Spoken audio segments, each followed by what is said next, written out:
Hey, welcome to Pedal Sniffers. My name's Tony. My name's David. And today we're going to be talking about switching loopers. This is very exciting. Switching loopers, not to be confused with looping loopers. Yeah, and like the loops that make sound. Like you record a loop and then you play over it. Yeah, that's a looper. We don't mean that. We're not talking about that. So we're talking about like the true bypass loopers that you put effects in and you can control your entire pedal board or maybe part of your pedal board with one single device or one brain, all with a flick of one switch instead of maybe pressing several things at once, or maybe even just so you have everything at the bottom of your pedal board, you can select many different things all over your pedal board, but it's all right by your feet. So it physically relocates all of your foot pedal interfacing to one portion of your pedal board, and can also more efficiently allow you to press all those buttons with one switch. Exactly. This is why you're here, Tony, because you take all the words that I come up with and you make it into a concise statement that makes sense for everyone. Thank you. I appreciate that. So who are pedal switching loopers for? I think there's one for everyone. That's my standpoint. There's a switcher for everyone. There is a switcher for everyone because there's very simple switchers that only no programmability. It's just a loop switcher that you plug in, let's say 3 different pedals and it has 3 loops and then you turn them on and off and that's it. So that could be for someone who has a larger pedal board. Or maybe you're singing and you just don't want to have to be looking down. You just know where those 3 pedals are, and you click them on and off, and it just makes life easier. So Sure. that's okay. That might be for the guy who just needs a little bit easier tap dancing rather than no tap dancing at all. I got you. I wanted to add, because I think some people might not know really like what the base purpose of a true bypass looper might even be for. In addition to, or even before you add MIDI and presets and the other things we're going to talk about to the mix, a true bypass looper is there to allow you to completely bypass a pedal that in some cases might be detrimental to your signal chain. Yes. When it's not in a true bypass looper. Mm-hmm. Certain old fuzzes. So using a bypass looper allows you to completely take it out of the chain when the pedal itself may not have originally been true bypass or causes other interference at the same time when it's engaged. So on the basic end, you're just turning certain pedals on and off. On the opposite end, we're also possibly switching amp channels, changing MIDI patches, and any other numerable controllable things. Pretty much anything that you can imagine is pretty much possible with the most advanced loop switchers as far as controlling every aspect of your pedal board. As far as you can take Ableton, for example, and tell your pedal board to change patches externally. So the possibilities are kind of endless as far as... I hate when people say that. Or the only limit is your imagination. It is. That is but the only it's true, right? But it's true with loop switchers. You can go as crazy or as simple as you want. So how many loops do I need? Well, Tony, that's a great question. Oh, thank you. I'm reading off a little sheet here that kind of prompted me a little. Well, you wrote this sheet. So how many loops do we need? 1 per pedal? 1 per pedal, for sure. Unless we're talking about MIDI enabled pedals, which in many cases, unless it comes into the position where it's an issue signal chain wise, you can possibly put it outside the loop and then control patch changes and bypassing the pedal on and off with MIDI. But in most cases, you're going to want to have a loop per pedal on your pedal board. All right, let's address that topic there for a second, because I feel like without maybe like visual aids, some of the things we mentioned might just like go, huh, what? So if you visualize your signal chain, you've got your guitar input, and you may have pedals that you put there before you even go to the input of your bypass looper. Then you have the pedals that are in the loops, which could also be more than one pedal in each loop, were you so inclined. In addition, you can then have pedals at the end of your chain after your looper, specifically, like you said, that possibly would be controlled via MIDI, so they don't have to be in the loops anyway. And lastly, some bypass loopers have an insert point to which you, while often being used to Use send volumes. Exactly. Okay, by often being used to send some pedals to your amp effects loop or not, that insert point is another place where effects can go, like volume pedals. Mm-hmm. Okay, so that's our signal chain is really complicated looking right now. Yeah. All right. While we're talking about volume loops, Yes. so where would I put a volume pedal in this complicated looking signal chain? So let's just take the loopers out of the equation, because on some loopers you can change the order of that insert and others you cannot, if I'm correct on that. Some of our loopers even have a dedicated volume point, right? Yes. Okay, which is also probably configurable as to where it happens within the signal chain. But that out of the equation, I put my volume after all my drives, just because when I'm at home, I don't like my volume to affect my gain, because I don't have a practice amp per se, so I ride my volume pedal when I'm practicing at home a lot, and I don't want my tone to change at all drive-wise. Okay, that makes sense. So if you are of the mindset that when you turn down your volume, you don't want your gain to change, this is... After drives, then, is where that would go. Yes. So okay, but before modulation and... Before modulation, before delay, and that's generally the consensus between everyone, is that no matter where your volume pedal is, most of the time it's going to be before modulation, delay, and reverb. Just because if you're going to do volume swells, you're not going to get the loss of any of the trails. Now, the other viewpoint is for people who might have a similar mindset, who like to ride the volume on their guitar to affect the gain. They might do the same kind of thing with the volume pedal, or they like the way it sounds for maybe volume swells. They like the way it changes the texture as they push forward into the volume pedal getting louder. So you're not only getting the volume, but you're also getting the addition of gain, which is cool too. I've done both, but... So as usual, there's no wrong way. There's no wrong way. I actually enjoy both, but right now I am in the after drive camp. Gotcha. That sounds reasonable. I use a volume pedal with my looping switcher, but mine happens to have some multi-effects, and I'm more often using the volume pedal as an expression to control those than I am in caring about what my volume is as I'm Now, are playing. you assigning your... Is it an expression pedal that you assign to volume, or is it just an expression pedal, or just a volume pedal? It is technically the volume pedal is both or either. However, I have it plugged into my switcher as an expression pedal, but by default, the expression controls volume. Okay, that's what I thought. That makes sense. Except for certain patches where it controls wah or filtering or speed of something. That is very cool. It's very useful in my favorite switcher, which I guess we'll get to. So let's talk presets. Do I want presets, and how many presets do I need? So presets can either be really great in a live situation or really limiting almost, because you're kind of stuck. And many loopers are able to do both in the same exact context. For example, they may have a memory mode, and at a flick of a switch, they can go into manual mode, where you can, and within that preset, you can change or select the individual pedals apart from what you have it saved to on the fly. So in a manual mode or in a non-preset mode, we are turning on and off the loops individually with essentially a one-to-one relationship to foot switches, or maybe some other combination there of these two do loop 5 and whatnot. But essentially, pressing button 1 turns loop 1 on and off. That's manual mode. But in a preset mode, we are doing something that is controlling multiple loops and also possibly switching amp channels and sending MIDI controls and whatnot. So I think what you were getting at in terms of like limiting, I kind of think of two ways to use presets. One is to preset a certain kind of sound. Absolutely. This is your dirty sound, and this is your clean sound with chorus and reverb, and this is your lead solo sound. Mm-hmm.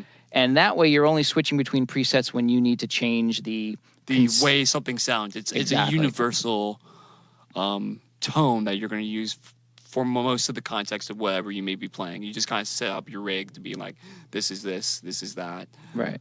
And then the second way is... The second way is the way I... which involves a lot more which work involves a lot more planning. preparation and planning, and it's part of I'm really big into the worship scene, so I play around various different campuses at my church.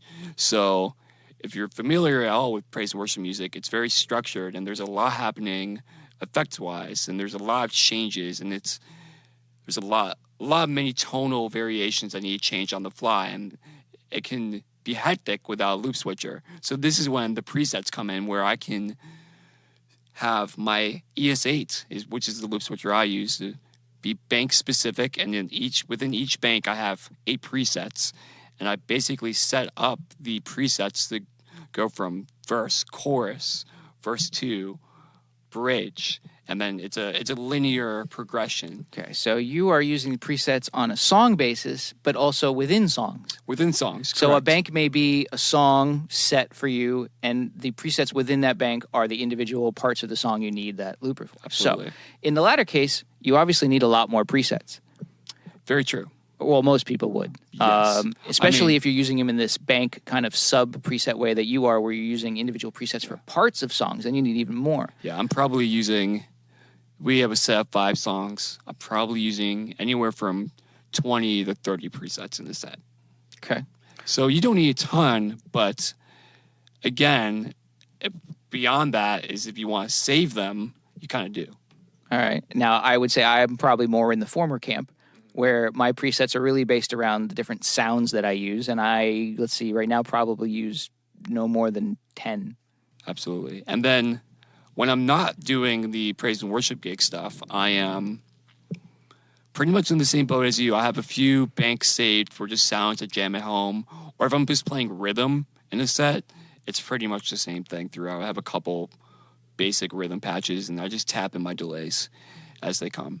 So there's advantages to both. I actually love doing both. All right. So when we're comparing loopers, you're going to want to look at the number of presets as not necessarily a bad thing, or, oh my God, I need 128. You really have to figure out exactly what's going to work best for you. And that's why we're here, because we're going to tell you. You got it. So, David, do I want MIDI on my looping switcher? Well, the first question you have to ask yourself is if you have pedals that can be controlled with MIDI. Do I Yes. have any MIDI pedals? Yes or no? Let's just say you do. So most MIDI pedals are capable of being told to do anything. And there are a few exceptions to this. And a great example is the TC Electronic Flashback 4. An excellent delay and looper. It Sounds does awesome. so many things. Sounds good. But has exactly 4 MIDI options. Clock, preset A, preset B, preset C. Yes. And unfortunately, you cannot bypass or turn off the effect with MIDI, which is... So if it doesn't sound necessarily like a shortcoming like when we're talking about it, consider when you're programming your looper and you want to turn the flashback on to preset A, but then in another patch later, you don't want it on. Well, you know what? There's no MIDI command for that. You don't want it on, and then not only do you not want it on, but there's also like 20 other things happening that you're programming. So you have to think of that, and then click your button, and then remember to turn off your flashback. Right. It adds to the confusion. So that's a MIDI pedal with some shortcomings. But I guess it's mostly big box pedals Yes. that are MIDI-able in the first place, although some notable exceptions, say like Scarlet Drive and Chase Bliss pedals with an interface and whatnot, are not big box reverb delays that still have MIDI capabilities. Is it the GFI systems or the little reverb guys? Little reverb guys. Little I'm drawing a blank. I can't remember the name of the brand. Source Audio? Not Source Audio, but that is a good shop though because they are Lots of controlled. MIDI. Lots of MIDI. In fact, they are best utilized with MIDI in my opinion. All right. Well, to help you in your journey to purchasing a looping switcher, we've assembled a handy chart, which you'll find in the episode, link to in the episode description, or where to find it on our website. Now, important to note is that we don't have every single looping switcher on here. That would be a long list and contain some irrelevancies. But we've tried to put a range of the different kind of loopers from really simple without MIDI to really complicated and expensive with everything. And of course, where we probably fall in recommendations is somewhere in between. Yes. And these are certainly all the most popular ones. I think these are every single one of these are the ones that we thought about and that we regularly see on people's pedal boards and around all the gear talk forums of many different genres. So we've enumerated for you, for each of the loopers on our list, the number of loops, the number of available presets, also with a note to where sometimes MIDI recallable units have more presets available via MIDI than they do on the surface itself. On the hardware itself, yes. Yeah. Then if it's a MIDI-able device, it's going to have an in and out or through or some combination thereof, depending on its capabilities. Of course, we've noted the price because, hey, that's what we're all about. Yes. Then there's power requirements. There's only one on this list that would probably not be able to be powered by your pedal power supply, for example.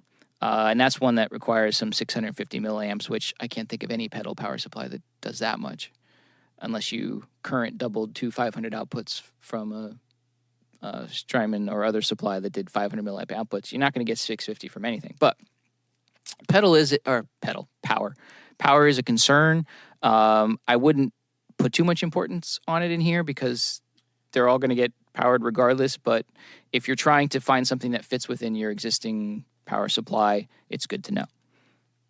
And this actually is a good segue to talk about price of entrance. Okay.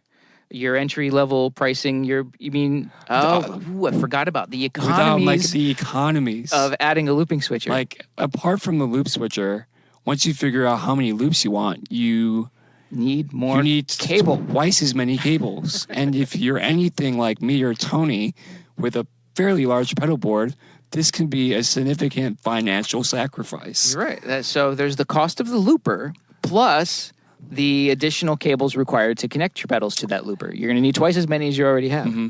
And then also powering it. And maybe at that point, you already have a full pedal board and you're not going to be able to fit a looper on your pedal board. So you ran out of physical space. You ran out of power outputs. You don't have enough cables. All right. So already you've bought a looper and spent twice as much money as the looper cost. So apart from the looper itself, you have a myriad of other things you even have to consider before investing or looking into a looper. So it takes a lot of planning. One of the reasons why, another column on our sheet here, is the dimensions. You're wanting it to fit on your pedal board or to see where it's going to fit or not fit. We've also added whether the loopers can take control inputs or outputs.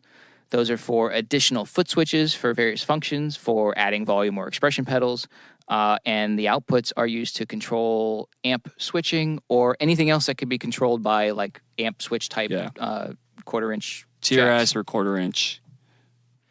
And lastly, we made some notes about the consequential items for that particular looper, whether it's got some feature that other ones don't or that just don't really fit into the chart, but things of note. All right, now there are two kinds of switching loopers. Well, I guess there's three kinds, but there's two odd kinds in the list that are included for purposes of comparison, but that don't strictly qualify as what we're talking about. One of those is looping switchers with internal effects. The Boss MS3 and a comparable item, the Line 6 HX effects. Which is not quite a looper. It just happens to have... Well, is it a looper that has internal effects, or is it a multi-effects unit that has a looper? We have to think about this. At its core, it might be multi-effects. It's the Line 6 Helix without the amp processing, and I think a couple other things. All right, but it's got some external loops. It does have external and it has loops. amp controls and MIDI and all the other nonsense. And like the MS3, maybe the MS3 was built more specifically to be a looping switcher with internal effects than the Line 6 HX is, but in context of our chart, they occupy the same space. Yeah, so who is this for? Well, it's for somebody who has small looping needs because these are 2 and 3 loop controllers, but it's somebody who wants to take advantage of those internal effects. And maybe also the other control capabilities offered by those units, like MIDI and control. There might be a few pedals you specifically want to have the physical, and like, I love the way these sound. But other than that, this would actually almost be a great way of consolidating a pedal board if maybe you have a medium-sized board and you kind of want to scrunch it down, and there's only a few things you want to keep. These multi-effects units for sure would be able to cover the rest of the sounds you want to cover. Even a great starting pedal board would be one of these, and you add drives or other things you like into the loops later. It's certainly a great way of learning about effects in general if you're pretty new, because you're going to be able to figure out what flanger, phaser, univibe, delay, reverb, and kind of figure out what kind of thing you like. And then, of course, the myriad of drives that each one will contain. All right. The other oddball thing in the list is remote loopers. We've got two items in here. One is the Decibel 11 loop expander. The other is the Morningstar ML5. Both of those are MIDI-controlled loopers where there's no foot switches or other controls for you. They only respond to MIDI commands. So in this case, those are used to add more loops to something you already have that you can control with MIDI. Also usable for rigs that aren't in front of you, effects you have in a rack, or maybe a second set of pedalboard. A second pedalboard. Yes. I actually picked up one of the Decibel 11 loop expanders to use on a second smaller board that I'm putting together for other things. Ooh, you didn't even tell me about this. No, yeah. Well, the vocoder had to go somewhere. So the loop expander will sit on the second pedal board and then be connected to the main pedal board via MIDI to control it, and the output of my current switcher to go to that next set. Yeah. So it's like a modular approach. It's super cool, especially if you have a smaller looper and you don't have room on your pedal board necessarily for a bigger looper, but you have more pedals than that hardware itself has room for. You're able to MIDI control, as of course is if your looper is able to output MIDI control the loops, the loop expander, and get a little bit more, not bang for your buck, but a little more use out of the real estate of your pedal board without sacrificing anything. Sure. Now, is that going to work on a flat board? If you're putting pedals on top of it, maybe. But you also still have to remember there's cables that need to come out of this thing you have to route for. And then, if you have a slant board, no. It's going to, as long as you have room underneath your pedal board, this is a great option to expand a smaller looper into something that can control a bigger pedal board with more pedals than you necessarily could without it. So I could start off with a smaller switcher, and then I could expand later if I wanted to, if I have a switcher that has MIDI control. Yes. By adding more loops with a loop expander, which coincidentally is exactly what I've done personally. I can't wait to see this because you've not even told me about this. I knew you got it, but I didn't know what your plans were for it. So a looping switcher switches loops, but not all looping switchers are built the same. Many of them have additional features and unique features that other ones might not even have. Like what? So a big deal for many of the bigger loop switchers on here, there's three. So you have the Gig Rig G2, the RJM Mastermind PCB, and then the Boss ES8. You're going to say configurable loop order. Yes, I am going to say configurable loop order. And only two of these have configurable loop order. That would be the Gig Rig G2 and then the ES8.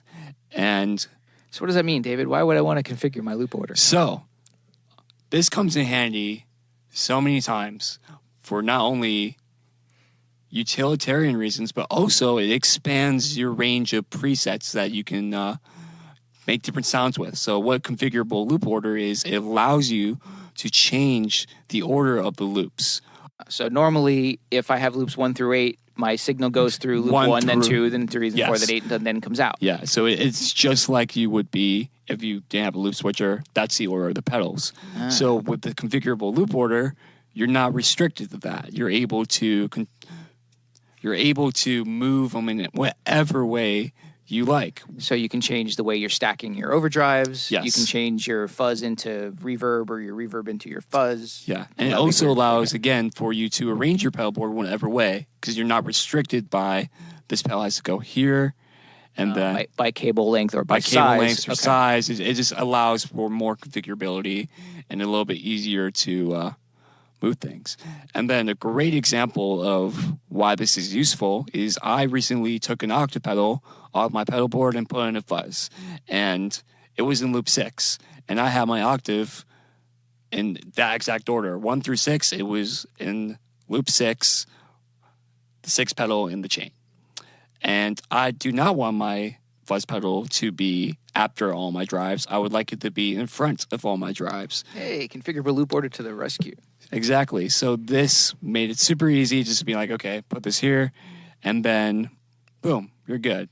And not only is it that amazing, but also when you're A-Bing things, maybe you're not sure what you like first. So let's just take the ES8, for example. So the ES8 has presets. It's the top tier. It's basically the most complicated you can get as far as loop switcher goes. So the sky's the limit with what you can do. So its base premise, you can program many presets, as we've been stating before, with different sounds. So if you want to A-B something, you make one preset with, let's say, a Morning Glory and a Tube Screamer. You make 2 presets with both of these pedals on, but the only difference is they're in a different order. So one's the Morning Glory first, the other is the Tube Screamer first, and then you A-B between them, figure out what you like. If you were going to try to A-B them before, you'd be unplugging and replugging, and you wouldn't even remember what it sounded like by the time you got it plugged in again. Exactly. Okay, so, all right, configurable loop order for the win, but as you said, that's really only available in some of the, in the biggest loopers we've got, with one exception. The MS5. No. The MS5. What the hell is an MS5? You mean the MS3? The MS3. But no, still not the MS3. The one I was going to refer to. One Control has a looper called the Salamandra. It's a very small 3-loop looper, but its claim to fame is the fact that it has configurable loop order. Oh, wow. So in a little 3-loop box, although it is near the price of some of the other loopers, you do get that configurable loop order in a very small box. How much is it, Tony? It is $289. Yeah. See, for that money, I'd probably want something else. $289. And then you have the MS3, which is $400. But does not have it in configurable loop order. Oh, yeah, that is true. So if we're talking about that in particular or as a comparison. The only things with the configurable loop order are generally the top tier things we've got that are $600 and over. Yes. Does the ES5 not have configurable loop order? I'm pretty sure it does. Yes. Oh, at 400. So that might be the lowest price point in order to get that feature. Yes, and that is actually a very reasonable price. It's right in the mid-tier. It's a very reasonable price. Very reasonable. Not to jump to the end of the episode, but it's probably one of our picks. It is definitely probably one of our picks as far as price goes. All right, so another feature that is probably only available, I should know, the data's in front of me, that is really only available in the larger loopers is insert points and movable insert points. Alrighty, so insert points, what are these good for? So the most common you're going to see are volume inserts, or just, it might not even be called that, it might just be called an insert, which also can be used for a volume. And for sending to your amp effects loop. So you can send to your amp effects loop. You may want to run. Some of these loopers have several. One in particular, the RJM Mastermind has 3 insert points. So you have 10 loops total, and then you have a bank of 4, a bank of 2, and another bank of 4. And in between each one, you can route an insert. So this is great for anyone who has probably a more complicated, complex rig that may contain a couple amplifiers, many different effects. You're using an effects loop. You want one amp to be dry. You want the other to be wet. This is the looper for you because it allows you to route things in pretty much any way you want, other than the fact that it does not have configurable loop order. For the second most expensive pedal on our list. Oh, that's interesting. Tremendous other features, but not that. Yes, it's... All right. Well, that leads me to another feature. While we're talking about big, expensive loopers, editor librarians are only available on a handful of these. Yes. So that's desktop or even potentially mobile software that allows you to manage your presets, create set lists of presets, manage options and configurations that might not be available on the front panel or might be buried under a million menus. The desktop editor or librarian is a great way to manage a complicated rig. So that's only available in the 2 boss switchers and 3 boss switchers. Oh, that's true. I wasn't considering the MS3, but yes, available in all the boss switches we've listed, as well as the RJM. Is that it? For editor librarians, yeah. Not everybody's got a software development team. This is true. They may be an awesome rig builder, but, somebody's got to code the software. Yeah, but you may ask, why do I need this software? Why does this make it better? Well, if you're David and you have 600 presets you're trying to manage and rearranging set lists and whatnot, it's extremely useful. And it's even apart from that, even if you're not using a ton of sounds necessarily, it's just so much easier to have your MacBook, your PC out, plugging into your looper, and then instead of going through all the submenus inside of your hardware and clicking through buttons, looking for MIDI commands, waiting 30 seconds for a CC message to scroll up, you're able to just type it all in. Oh, you've got to press this button 127 times to get to 128. I have to hold it down, but it still takes like 30 seconds. And when you're in a moment of you're at the gig, and I'm not busting out my laptop at a gig. I program my stuff beforehand, but even so, a great example is having to change something and going through a submenu. A minute and a half later, I'm done, but I don't want to do that all the time. I want to be able to get it all done really quickly at home, and that's why these librarians systems are great. Now, by far the most comprehensive, well laid out, easy to read one. I mean, there's only 2 options. You have the boss ones, and then they're all pretty much the same as far as the interface goes. And then the RJM, and the RJM is just so excellently done. I'm super jealous of all the RJM guys out there. It's super easy to use. It's very clear. You're able to save set list, and then within those you have song-specific things you're able to do. It's just a myriad of options, and it's great for people like me who have maybe a repertoire of 50 songs they play on a regular basis, and they're playing out three times a week, or maybe you're in a band, you're touring, and you're playing the same set list every night. This is great because you have everything saved, very easy to read.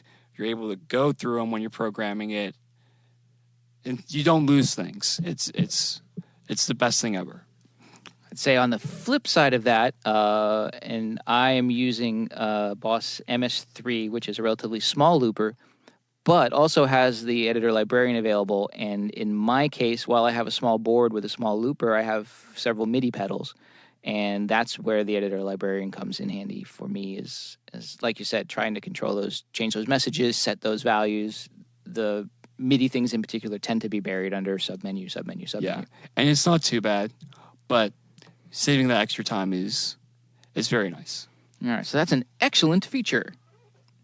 Most of the buffers have loopers. Most of the loopers have buffers. Most of them, and many of them, I think all of them, you can bypass them, turn them off. All right, now in some of the switchers, the notable one in my mind is escaping me at the moment, but it actually has 2 inputs, a non-buffered input and a buffered input. Other looper switchers, you're turning the buffer on and off. For each one? That depends on the looper. Some of them have input-output buffer, and some of them have between loop bank buffers. I'm unsure about the ES8 as far as if you can, it has 2 inputs, but I'm unsure if you can individually turn the buffer off for one and not the other. I've not looked into that because I've never used both inputs. That's something to look into, but I'm sure it's possible. All right. Obviously, a big distinction between the loopers on our list is whether it has MIDI or not. Now, a further distinction is, in some cases, how many presets are available via MIDI, or if it sends MIDI clock, or how it does those things. Why would I want MIDI clock? Well, I want to send tempo changes to other MIDI pedals. Yes. Now, this is a little. I want to talk on your personal experience for a second and how you solved that problem.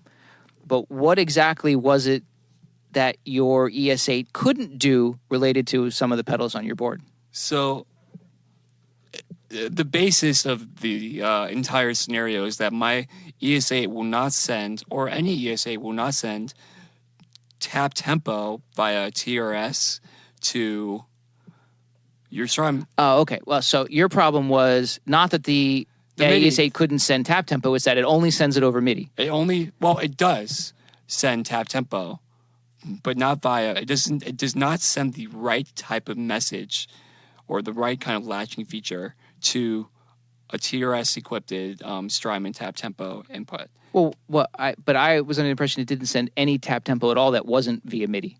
It does. It does. Yes, it does. Ah, look at that. New feature I didn't even know about. Yeah, so Okay. if you So had, your problem was it wasn't the right it just doesn't interface with the small box Strymon stuff. So it will send tap tempo via MIDI with my timeline, but it will not sync any of my other pedals by itself, any of my other Strymon delays, because it just does not send the right message for TRS. All right, so you needed another box to do So that. I needed another box to do this. So what I ended up doing, I bought a disaster area Smart Clock 3, which is essentially, it's the same idea as the smart clock or the MIDI clock inside of the ES8 at its core. It sends MIDI tap tempo to whatever device you like. But also, it sends out TRS tap tempo, regular tap tempo to anything, and then a myriad of other things. It's a small MIDI controller that you can actually control an entire pedal board if you really like.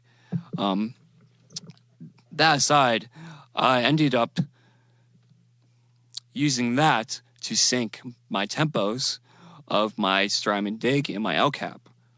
So how that works is the smart clock has presets, and within each preset is a BPM or a millisecond if you would like that to be the case. So Yeah, I always compute my tempos in milliseconds. do you really? / sarcasm. Most of the time it's going to be BPM for the kind of stuff that I'm doing. So you have your presets, and they have individual BPMs for each one. And then I can tell my ES8 which one of those to go to within a preset. So preset-specific tempos for each preset if I like. All right, so your looping switcher is sending MIDI messages to your clock thing to change its presets To change the preset, which then sends tap tempo via TRS to your other my pedals. Strymon pedals. Gotcha. So Let me take the opportunity to clarify TRS tap tempo and maybe other things we're talking about, just in case somebody isn't hip to what we're talking about. But if you've got a tap tempo button on your device or your pedal board or whatever, and it's connected to another pedal, it's most likely what we would call TRS, using a stereo-looking quarter-inch plug to tap tempo. The other way pedals can get tap tempo is over MIDI with something called MIDI clock. So that's one of the distinctions we're trying to make. Just wanted to make sure that was clear. You just have to make sure your pedal is configurable and works with your loop switcher, which I unfortunately did not. So So you bought more than you expected. So I bought more than I expected. So instead of having a fuzz in that spot, I am stuck with another utility device, which is fine because honestly, for me, fuzz is just vanity, but it's still amazing.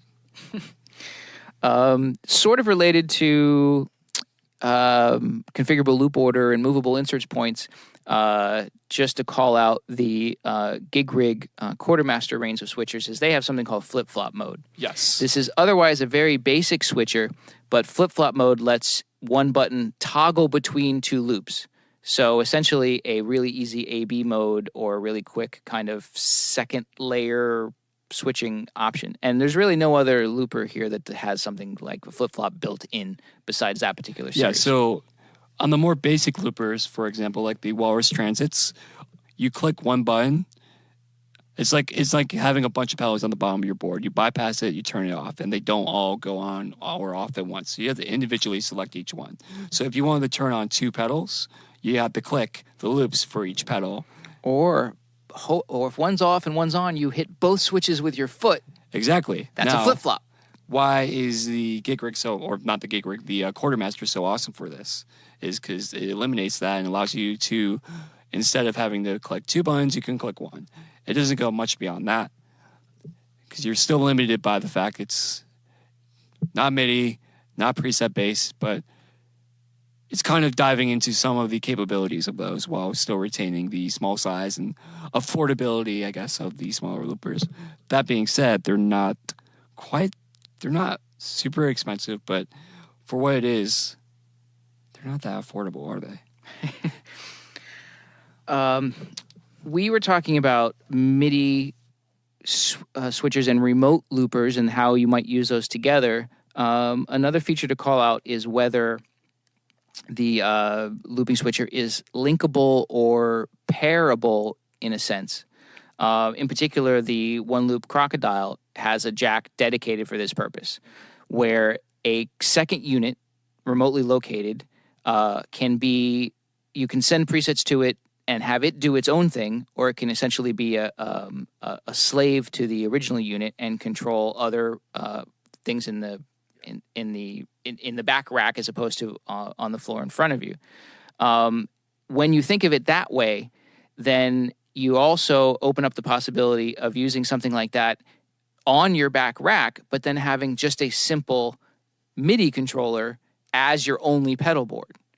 So you've moved your entire rig to the back line, and the only thing in front of you on stage is a MIDI controller. So be aware or consider those options if you're especially if you have a rack-based rig, or if you don't want all the pedals on stage in front of you or anything like that. So you're looking for either remote controllability, and so you're looking for a looper that has a MIDI in, or you're looking for one that's specifically linkable between units like that one control. One of the interesting standout switchers on our list is the Build Your Own Clone Super 8. And I believe it's notable for having 8 loops in a really small package. There's only 5 buttons, 1, 2, 3, 4, 5. Then you press 1 and 2 to get 6, 2 and 3 to get 7, and 3 and 4 to get 8. I don't know if I described that right, but just by double pressing, you get the extra thing. So they've managed to cram 8 loops into a really small enclosure. Now, the downside to this particular looper is you got to put it together yourself. And with 16 plus jacks on the back, that's a lot of soldering. And that being said, this is a perfect segue into what jacks to use for the back of your... No, let's not talk about cables yet. We need to talk about cables. But it is notable for this particular one because those jacks are so crammed together on the back of this particular looper. You're going to have a very specific kind of jack to make that work. We definitely are going to talk about cable. Yeah. But the Super 8 does have 32 presets. It's relatively affordable at under $200 if you put it together yourself. But you have to know the solder. And closer to $300 if you've got somebody to, you can buy it pre-assembled for almost $300. Which is still not too bad. No, not at all. Especially when you consider how small it is and what it does in that size. So I think it's noticeable for that. Again, notable for that reason. So to your point about cables, so I've got a 8 loop switcher, which means I've got 16, 18 cables going on in the back of my thing there. How am I going to fit all those? So in most cases, patch cables tend to be right angles.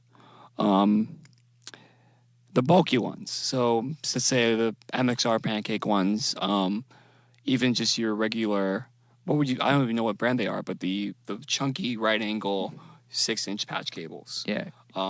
Those are not going to work with a very condensed back patch bay of your loopers. So you kind of have to take into account what kind of cables are going to work for you. So you're going to be looking for a low profile, and if not a low profile, a straight plug. Yeah, I've seen plenty of boards that have regular straight, Yes. fat, 2-inch chassis looking plugs. As long as they're straight out the back, that's great. If they're straight, it's But then good. you've lost a good 2-3 inches of real estate behind your looper. There's in the no process. low profile straight jack. So that brings up the question, is there a right angle jack that will work? Well, in between though, we've got any solderless cable is generally small enough to fit. Yes. Whether it's a straight out or a right angle solderless. Mm-hmm. Nearly every kit I can think of is small enough to jam together. I have my Strymons butted up to the back of my ESA where the cables are. So I think it's probably 3 or 4 centimeters. It's nothing. So if you're not using solderless cables and you're not using straight cables because of the waste of space, although hey, sometimes it is what it is, your best options are really small right angle cables, of which there are only a few that would actually fit back there. Which are EBS. Mm-hmm. And even that can still get a little bit crunched up once you start adding probably 16 cables in an 8. And I would say it would depend greatly on the layout of the jacks on the back of your looper. If they're stacked right on top of each other, like loop 1 in and out are right on top of each other, or if they're angled where the jacks are in between. Yes. The latter is great for right angle cables. Yeah. The former is going to be a pain in the ass. Yeah. So in most cases, the more loops there are on your looper, the more condensed those jacks are going to be. The one outlier or exception to this rule is like with the Transit 5 or the Transit 3.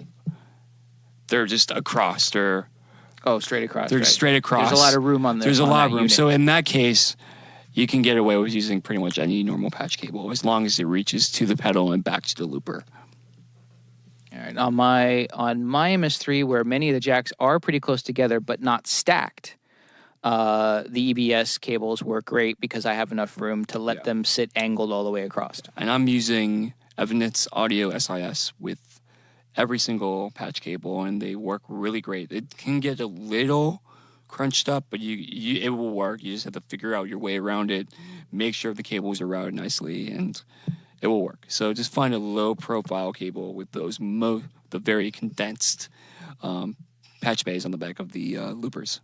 Awesome. Another outlier on our list, so to speak, is the disaster area, the DPC-5. Yeah, this is a really cool guy.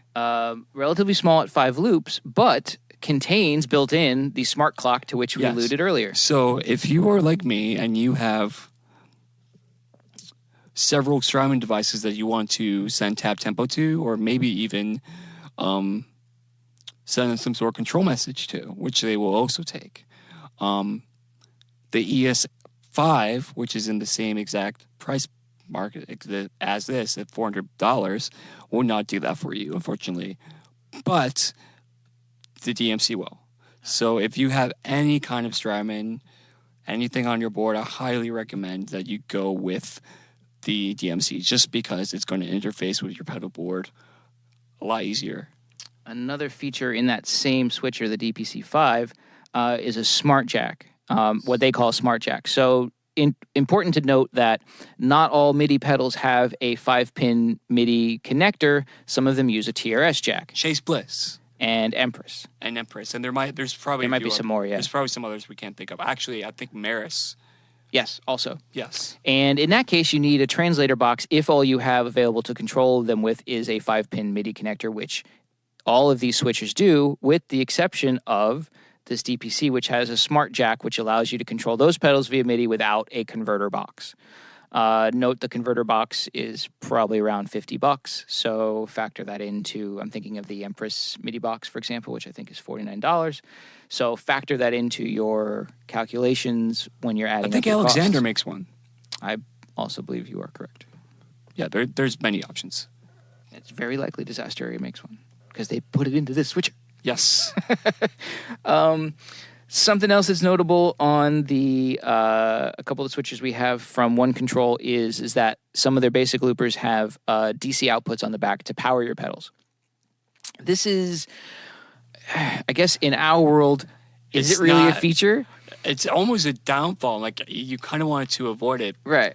Because, You're no longer isolating. Yeah, you're essentially daisy chaining all your pedals together off of the power supply with which you're running the switcher off of, which you need to make sure has enough amps to cover all of the pedals that you've got in the chain. Exactly. So I wanted to mention it as, that it's interesting. It's an option. And maybe you can power a tuner off it. But outside of something like that, I don't think you're going to want to power your Strymon timeline out of the courtesy out of your looper. But maybe you'll be able to power a drive or a fuzz.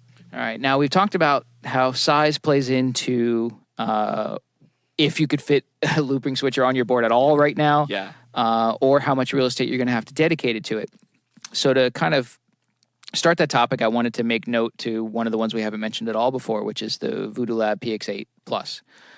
This is very wide looper, about the width of the pedal board it's intended to go with, among others, but it's very shallow.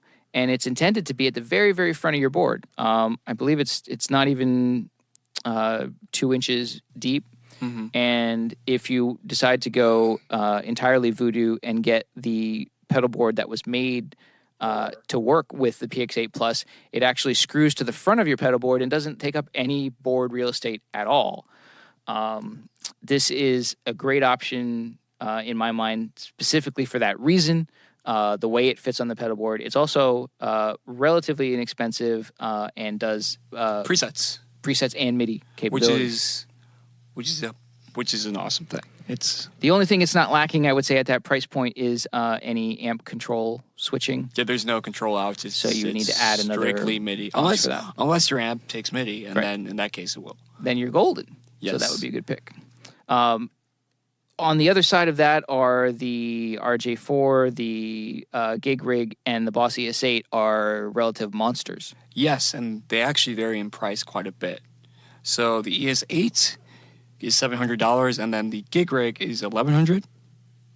So you have with the Mastermind being just under that. Just under that, and actually right now I believe it's on sale for $899 if you would like to go pick one up. Now on the small end, the Build Your Own Clone Super 8, like we talked about, is very compact. And the One Control Salamander, which while is a 3-loop switcher, is going to be small because it's only 3 loops, is really small. So for maybe a little fly rig board or just something that you want to put your drives on to play with, that size is advantageous. I'd say everything else kind of falls somewhere in between. Yes, for sure. All right, so make sure you got enough room as well as enough cable and enough money. Yeah, the money is so hard because it can be such a high barrier to entry with some of these loopers financially. It's why it took me forever to do it. So then, with all the information that we have available at our fingertips and now yours, and all the expertise we're trying to lay out upon you, what would you choose, David? Well, you know what I would choose because I have it. So I've chosen the Boss ES8. In my opinion, it hits all the marks for the significantly lower price of the Gig Rig, or the RJM, it's slightly cheaper. In terms of the number of presets available, the MIDI capabilities, the control expressions, ins and outs, yes, and the configurable loop orders, it's the only one, it's the cheapest of the ones that even have that available. So it seems to have the most features per money, minus the fact that it's down 2 loops. Right. It's down 2 loops. Oh, yeah, both the Gig Rig and the RJM have 10 loops. Here are 2 of the disadvantages, or some disadvantages of the Gig Rig and the RJM. We've already talked about the RJM not having configurable loop order. That's a big deal for me and a game changer. But at the same time, it has 10 loops, so maybe I could have worked my way around that in some way. And then with the Gig Rig, no library and software, so no way of me saving songs in my MacBook to load up for a set. So as much as I love the Gig Rig, I actually kind of want to talk about it right now because I think it's an amazing switcher that is good for someone who has a big board, but like you, Tony, doesn't need a ton of programmable. I don't even have 10 pedals. Yeah, who doesn't need a song-specific kind of. They just need a bunch of sounds. And what's great about the Gig Rig is how user-friendly it is. They've gone as far as You don't have to save a preset. It just remembers what you have told it to do. So once you have selected the pedals and you move on, you go back, it's already saved. On the fly preset saving. Exactly. Okay. So it just remembers everything. And then on top of that, it's still, you can MIDI control your entire pedal board. Apart from that, there is, I believe, an app with some hardware you can buy where it allows you to program the gig rig MIDI wise. Okay, some kind of wireless dongle or something. Yes, I'm kind of curious. I know I watched a video with Dan and Mick on that pedal show about switchers, and they were talking about the MIDI control abilities of the gig rig, but I'm unsure of how you actually program the MIDI on it because it doesn't have an LCD screen. So I'm unsure of how you know if it's going from 0 to 127 where, yeah. Now, almost as good as the ES8 would be the ES5.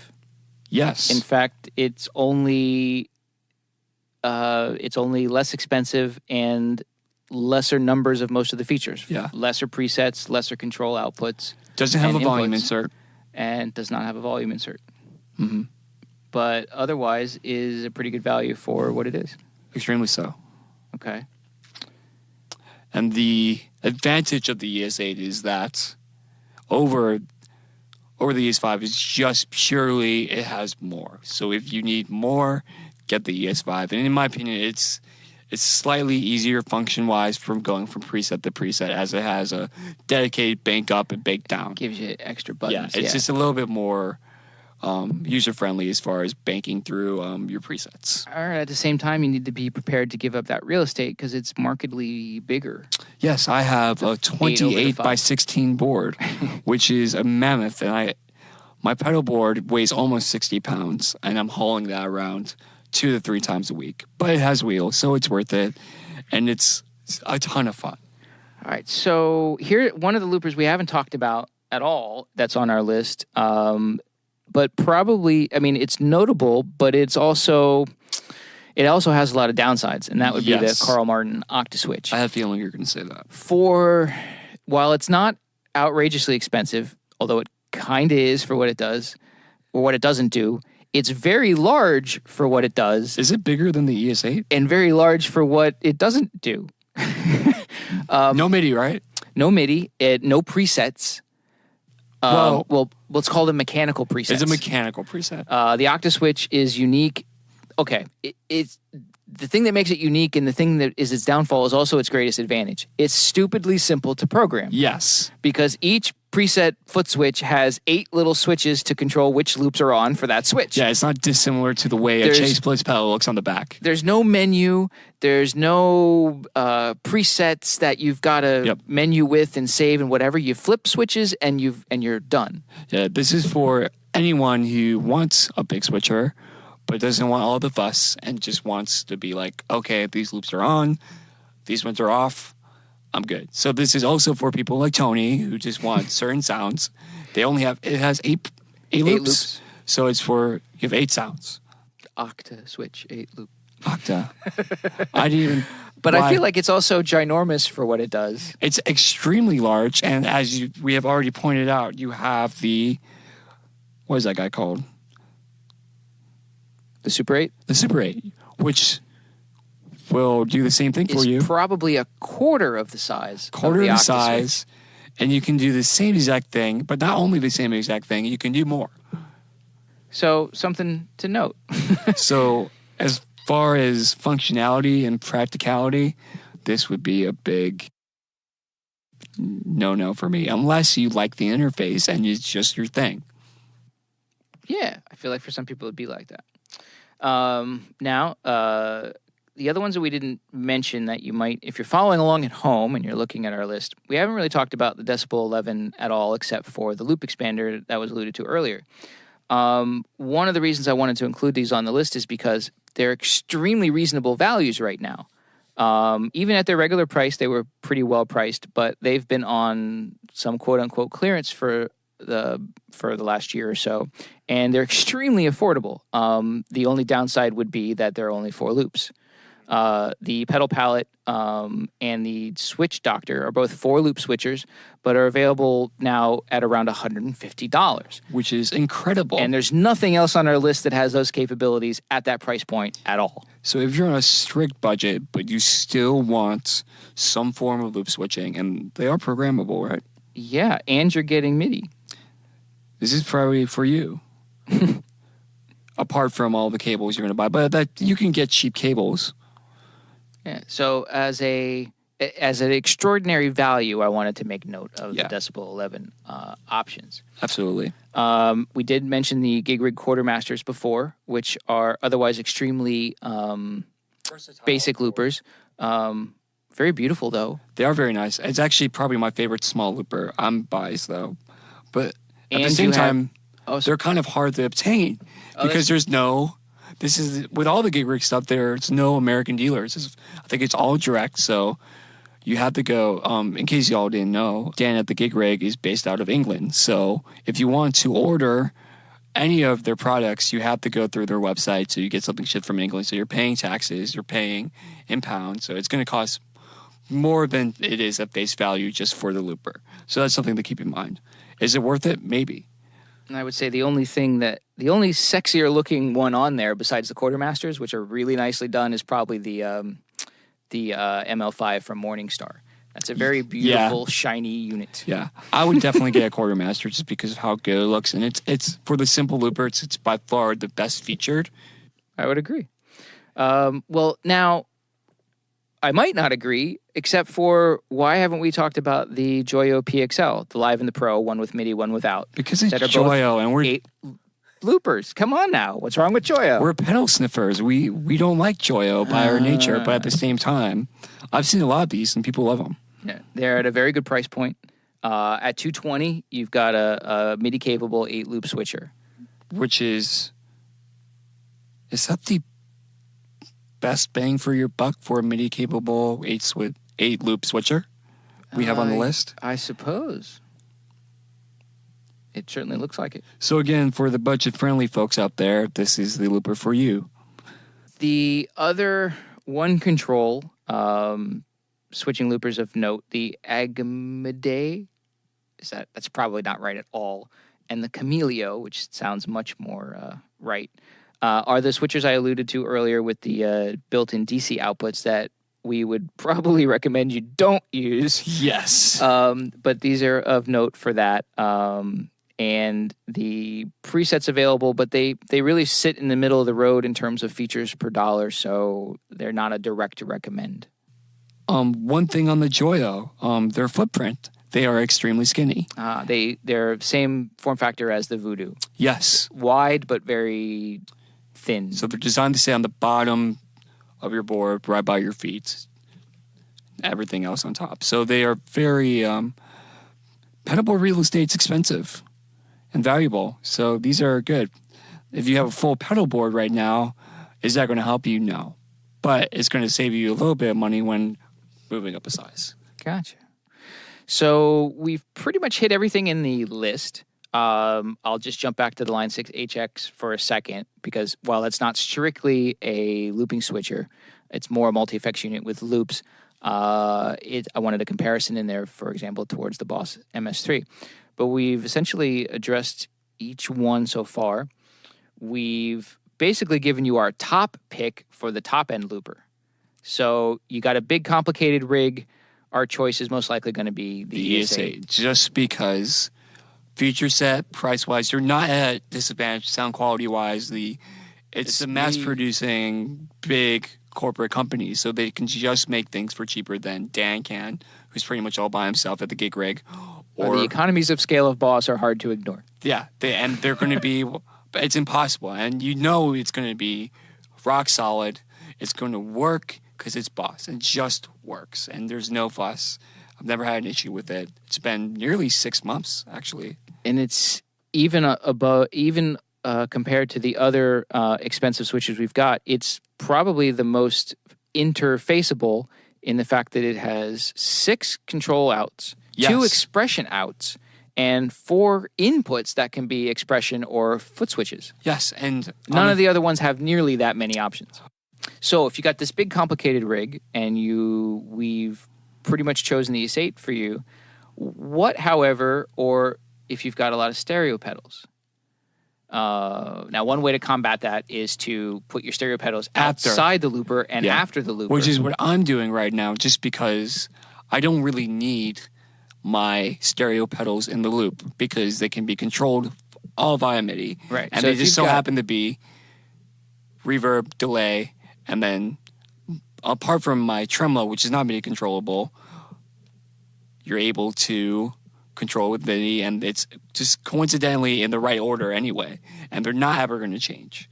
So they're at the end of the signal. So now if you wanted stereo pedals, if you wanted to loop switch your stereo pedals, you don't really have a lot of options. Yeah, so the ES8, if you have more than 2 stereo pedals, you're kind of at a loss. Now, I was going to point out that the RGM, the Mastermind, has 3 or 4 stereo capable loops. Yes. But you need a TRS. Okay, that's less of a but. It isn't, but at the same time, it's still that extra effort. Now you have to go find a TRS cable that works and fits and is the right length. All right. Well, that's an inconvenience. That's an execution inconvenience. Yes. But functionally, the Mastermind is the one that doesn't have configurable loop order. And that is true, but at the same time, I'm super jealous because, for example, I don't currently run my dig and my L cap are in the loops of my ES8, but I do not run them in stereo just because it's easier not to. With all my current stereo routing, I just end up running the trem, my timeline, and my reverb, or my Big Sky, all in stereo. It makes it simple, less fuss. But with the RJM, I could run all of those pedals minus the Big Sky in stereo in the loopers and save my time of having the CC message control my timeline to turn on and off. And then just be able to turn them on and off with my looper instead of... I don't think that trade-off's worth it. I don't either, which is why I got the ES8. All right, so the solution is if you want to run in stereo, you go to stereo after your looper. You use a Mastermind that's got stereo loops, or you use the 1 or 2 loops that are available in the ES8. In fact, one of which only has a mono send, so that's essentially the start of your stereo signal chain. And then the gig rig has the same amount of stereo loops as the ES8, just in loops 9 and 10. Got it. And one thing to keep in mind is some of these pedals have spillover, which is for when you're going to turn up a delay, your effects spill over to the next preset. Or if you turn it off, it still continues to trail up. And that works by switching off the return of that loop switching off the send of that loop while keeping the return active. So it's a built-in mixer. Now with the ES8, you can only have 1 stereo loop and 1 mixer. So I cannot have two pedals that are in stereo spill over. Got it. So that's a limitation. But again, as someone who doesn't need that, it's not a big deal, but that's something to keep in mind. One of the you mentioned it having a mixer involved, and one of the other advantages of that in the ES8 is you have the option to do parallel loops. Correct. And I actually also believe it's the only out of the big loopers that allows you to put any of the loops in parallel. Okay. All right, so for those of us less hip to that, what does parallel loop even mean? So in normal sense, you are running your pedals in series, so 1 into the other. 1 into 2, 2 into 3, 3 into 4. And they're affecting each other. So what parallel does is you can think of it as you're running them separately. So this splitting my signal. You're splitting your signal. Okay. So neither of those pedals is affecting each other in the signal chain. So it's just a different sound. I'm not messing with it too much because I'm not typically a super big fan of it for drives or for delays. For delays, it can be cool, but I just tend to stack stuff. I just prefer the way it sounds. It's less fuss and it's just simpler. As complicated as my rig is, it's just adding 1 extra thing I have to add. I'm sure I'll have fun with it at some point or need it for some kind of sound I like. But being able to have the option on the ES8 to do it on any loop is kind of outstanding. Okay. So we're kind of sold for the ES8 on our big rig looper. And after that would be the RGM, just because it has The additional it features. just has the librarian. And Okay. yeah. So in the mid-range, which I guess value-wise is going to be in the, $300 to $500 range, we're kind of right on the boss again Yes. with the ES5. We are so lame. Hey, it is We're what going to it be is. accused of being boss sponsored. In the mid-level pick, though, I would have to include the Voodoo Lab PXA Plus Absolutely. for its size and MIDI and value for feature. Yeah, and then the disaster area as well. If you are in the same case as me, where you have Strymon pedals. Yeah, the Now, if smart you- clock and smart jack. Are If you don't definitely have, a plus in if you that do not have to price interface with the Strymon kind of pedals, go ES5 all the way. All right. Now, if you don't need MIDI at all, and you've got a relatively small rig, you might. I mean, again, I like the build your own clone Super 8. In order to be a great value, though, you need to build it yourself. Yes. And I know that's a huge hurdle for many people. Yeah, most people. I've just started soldering pretty recently, building my own things, installing my own pickups, etc., and even that's such a daunting task. I don't even think I'd want to do it. And I That's solder all the time. Yeah, and that's probably like a 4-hour project. 'Cause At least. So then my other pick for the small rig looper would probably be one of the Decibel 11s. Because there's such an incredible value for the 4 loops that they are. yeah, I can't really think of anything else that comes close at that price point. Now, what kind of falls between the small rig and the middle MIDI rig is the loop switcher that I chose, the MS3. and Boss MS3. Here I've got 3 loops, I've got MIDI capabilities, I've got some control ins and outs, and I've got a ton of internal effects, which has been working out great for me and comes in at $400. May I just mention that it does not have true dry analog through. Okay. All right. A significant shortcoming for some people is gonna be that everything that goes in gets digitized, and that's the end of it. There's one set of ADs in the front and one set of DAs at the end, and you're done. So it's a digital through, it's digital effects, but you know what? I think it sounds great. I'm not saying it doesn't. Just in my experience, when you start adding a lot of wet effects with overdrive, you can start getting muddy and you lose the initial attack of the transients, and all the clarity can start going away once you start getting it a little bit more stacked with effects. Other than that, since you're a bass player, most of the time you don't have 20 effects on. You may Nope. have 1 or 2. Not at all. So, I can have up to 6 simultaneous, but yeah, I'm really using only a kind of a handful. So that's a great option. And ultimately, if you're recording into a DAW, it's all digitalized anyway. So for the price, I feel the MS3 hits a lot of the right notes for me. As we mentioned before, it's a great starter switcher because you get a bunch of built-in effects. Yeah. It's expandable for little money when you use a MIDI controlled remote Loop switcher. expander. Exactly. So it's a great way to start. I don't know that I haven't personally played the Line 6 HX to know if I like the sounds in it better or worse. But at $200 more with less interfacing, I'd probably still choose the MS3. It has less interfacing, but at the same time, the HX effects does more eternally than the MS3 does. I can do 9 simultaneous in the HX, which is only 6 in the MS3. Fair? Yeah, Fair. and people love the Helix stuff, and that is just a even more stripped down version of it. And I'm sure it's great. I've not had the chance to touch it, and I think it's great.